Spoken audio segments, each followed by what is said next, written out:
wishing for that kasi mukhang pasok siya sa Senado. May hindi i-discuss ng Senado ang impeachment complaint na itransmit sa kanila nung 5 p.m. ng araw na iyon. And to be honest, bakit natin mamadali ng Senado lalo na at election period ngayon? Hindi nila matututukan yan. The timing is all wrong.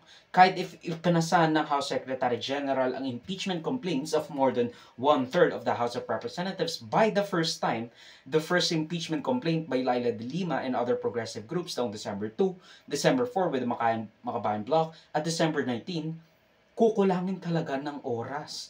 Kukulangin sila ng oras kasi again, December 19 is already Christmas season. Tapos, December 25, again, Christmas. Tapos, January 1 is New Year. Ang tagal nun, di ba?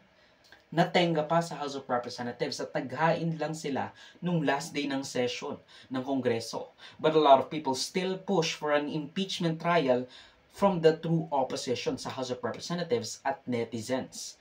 Now, kung iisipin natin, talagang maganda naman yung ginawa ng Senado kasi again, it will be kind of a national referendum kung gusto pa talagang paalisin ng taong bayan si Duterte by voting a senator that will be inclined into doing the actual work, the accountability part of everything that we stand for.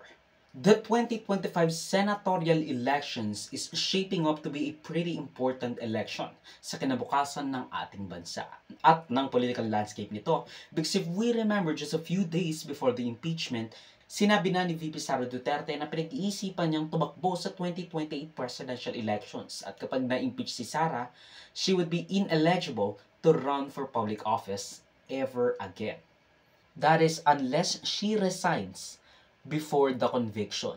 The people will have a direct hand in the murder of the political aspirations of Sara Duterte, especially if the senators they elected ultimately convicts the VP.